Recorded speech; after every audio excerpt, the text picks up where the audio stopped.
Bienvenue dans cette vidéo. Je suis Gisèle Défaut. Je vais t'aider à réviser le flux d'énergie dans un écosystème et la construction d'une pyramide écologique. Sans tarder, je vais représenter l'étoile Soleil, sans laquelle la vie n'est pas possible sur la Terre. Bien, l'énergie solaire se dissipe en direction de l'environnement.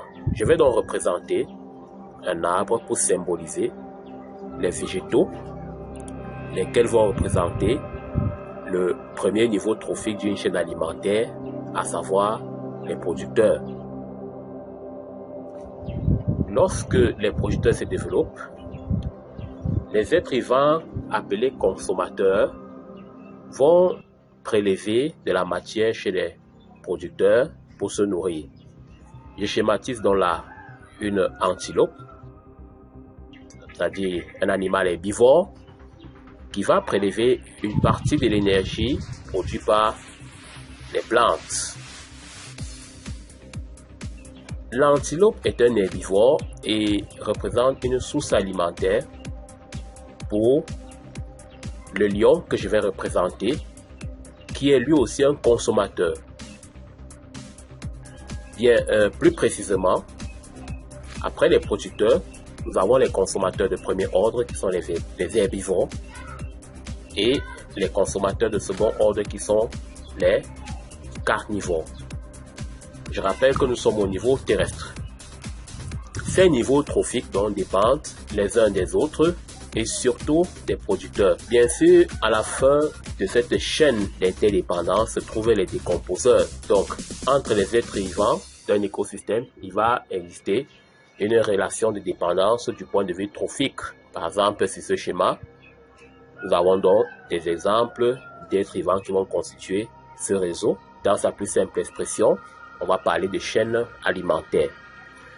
Bien, mais ce qui va m'intéresser, ce n'est pas trop cette notion de chaîne alimentaire, c'est le flux d'énergie. Si je considère la flèche avec cette épaisseur comme la quantité d'énergie disponible pour les producteurs, ces derniers vont capter la lumière du soleil ou l'énergie solaire et vont réaliser la photosynthèse pour produire la matière organique, laquelle va représenter la productivité primaire brute.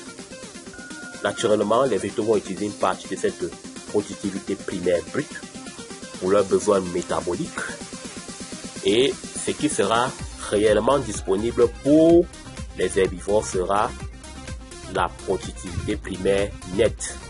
Vous voyez donc l'épaisseur du rectangle que je représente. Cette productivité primaire nette n'est pas entièrement disponible pour les herbivores. Donc l'énergie qu'elle contient sera en partie transférée à l'herbivore qui va consommer la plante. Vous voyez donc que l'épaisseur de la flèche diminue. Sur ce que l'herbivore a prélevé, il va utiliser une partie de cette énergie ou une partie de cette productivité pour ses besoins métaboliques, notamment la respiration, autres réactions possibles. Et ce qui va réellement s'accumuler chez l'herbivore sera plus petit que la productivité primaire nette. Il s'agit de la productivité secondaire, donc la surface du rectangle est plus petite comparée à la surface qui représente la productivité primaire nette chez les producteurs. En raison de la même façon, le lion, qui est le consommateur de second ordre, ne va pas prélever toute la productivité secondaire nette qui s'est accumulée chez les herbivores.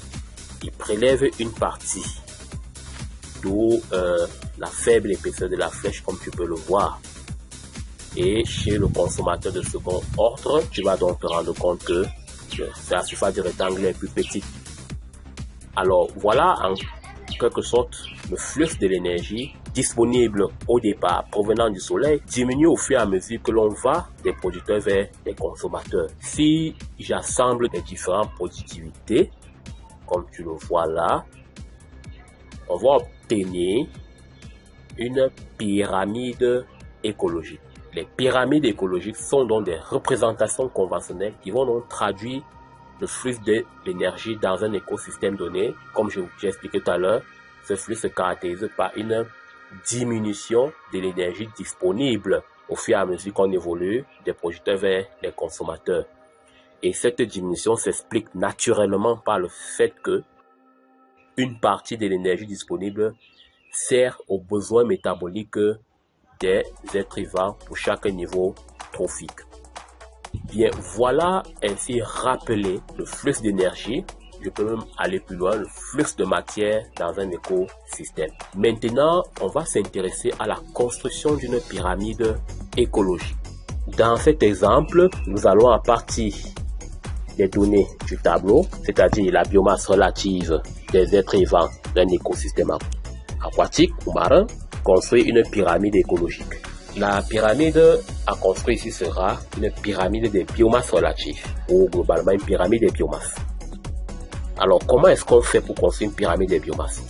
Il faut déjà connaître les données du tableau. Il faut avoir une idée des êtres vivants. Premièrement, le phytoplancton, généralement, sont des plantes, sont des végétaux de petite taille voire microscopique, qui représentent les producteurs primaires. Voilà pourquoi la valeur de leur biomasse est plus élevée, c'est milligrammes. Alors, qu'est-ce qu'on va faire de ces milligrammes? On va utiliser cette valeur pour tracer le rectangle qui correspond à cette biomasse relative. Et pour tracer dans ce rectangle, je vais considérer que la hauteur est 2 cm. Cette hauteur ne va pas changer. Je positionne donc mes règles de manière à ce que le traçage sera facile. Une fois mes règles positionnées, je vais donc déterminer l'échelle pour 1 cm de longueur ou de largeur du rectangle selon qu'on va évoluer. Pour le plus grand rectangle, nous allons évaluer l'échelle qui va correspondre à 1 cm de longueur et c'est cette échelle qu'on va appliquer tout au long du travail. Comment je détermine l'échelle? Je pose donc 1000 g de biomasse relative par temps correspond à 10 cm. Je suppose que le premier rectangle qui représente la biomasse du phytoplancton mesure 10 cm de long, là je suppose. Alors, si c'est le cas, 1 cm correspondra à quelle valeur de biomasse X? Je pose donc que X égale à 1000 fois 1 divisé par 10, règle de 3, ce qui me donne 100 grammes. J'ai donc mon échelle, c'est-à-dire que pour le rectangle qui mesure 10 cm de longueur, 1 cm correspond à 100 grammes de biomasse. Je vais donc utiliser cette échelle de base pour construire les autres rectangles qui vont correspondre à la biomasse relative des autres animaux. Bien. Sachant que le phytoplancton représente les producteurs primaires ou les producteurs, tous les autres êtres vivants du tableau vont correspondre aux consommateurs. On s'intéresse maintenant aux zooplanctons herbivores. Pour le zooplancton herbivore, la biomasse est 250 grammes par unité de temps. Alors ici, on va estimer la largeur de ce rectangle. J'ai dit que la hauteur ne change pas. Je pars de l'échelle de départ. Je pose donc que 1 cm correspond à 100 grammes. 250 grammes correspondra à quelle valeur en centimètres? Je pose que X en centimètres égale à 250 grammes fois 1 cm divisé par 100 grammes, ce qui me donne 2,5 cm. Je viens donc au niveau de ma règle, je trace donc un rectangle qui va mesurer exactement 2,5 cm de largeur et 2 cm de hauteur. Les 2 cm ne vont pas changer. Le rectangle est tracé et je vais le positionner au milieu du premier rectangle. Donc, de manière à ce que l'axe qui passe par le milieu du premier rectangle divise le deuxième rectangle en 2 parties égales. Voilà, soit 1,5 cm de chaque côté. Si tu as compris ce principe, c'est le même principe qui sera appliqué pour le reste. Pour le zooplancton carnivore, 24 grammes par unité de taille est la biomasse relative. Je pose donc, si 1 cm correspond à 100 grammes, alors 24 grammes par unité de temps correspondra à quelle valeur en centimètres? Je détermine X égale à 24 grammes fois 1 cm divisé par 100 grammes, ce qui me donne 0,24 cm, soit 2,4 mm si je convertis.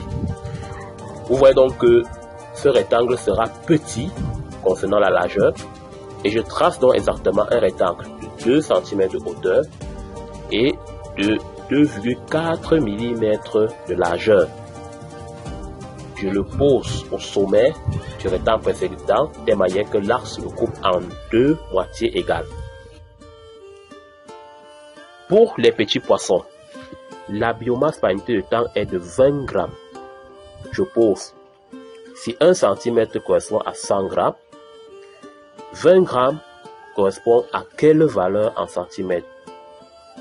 D'où x égale à 20 fois 1 divisé par 100, ce qui donne 0,2 cm, soit 2 mm. Je raisonne de la même manière. Je vais donc tracer un rectangle qui mesure en termes de largeur exactement 2 mm et 2 cm de hauteur. Je rappelle que la hauteur, je l'ai maintenue inchangée. Pour ce rectangle au sommet de manière à ce que l'axe qui passe par le milieu du plus grand rectangle en vert coupe ce rectangle en 2 moitiés égales. Et enfin, pour les grands poissons, vous voyez donc que la valeur de la biomasse est très faible. Comme on l'a vu tout à l'heure, la biomasse relative ici disponible va diminuer lorsqu'on part des producteurs aux consommateurs. Je pose 1 cm correspond à 100 grammes, alors 2,5 grammes correspondant à quelle valeur en centimètres? Je fais l'application numérique. X égale à 2,5 grammes fois 1 cm divisé par 100 grammes, ce qui me donne 0,25 mm si la conversion est bonne pour vérifier. Et je vais donc tracer un rectangle qui mesure 2 cm de hauteur et exactement 0,25 mm. Bon, ça peut être une approximation. Et je vous positionne de telle manière que l'axe qui coupe le milieu du plus grand rectangle divise ce rectangle en 2 parties égales. Vous voyez que ça c'est pratiquement confondu avec le trait. Et voilà donc la pyramide des biomasses réalisée. Je vais donc gommer l'axe et je vais donc annoter la pyramide des biomasses. Bien, je gomme les tracés. Voilà, parce que en présentiel, les tracés ne restent pas sur votre copie. Et voilà donc tracé une pyramide des biomasses. J'espère que les explications n'ont pas été très compliquées. J'ai fait du mieux pour que tu comprennes comment apporter le flux d'énergie dans un écosystème et surtout comment construire une pyramide écologique. J'espère te retrouver très bientôt sur cette page pour regarder une prochaine vidéo. Commenter, m'écrire si possible. À très bientôt.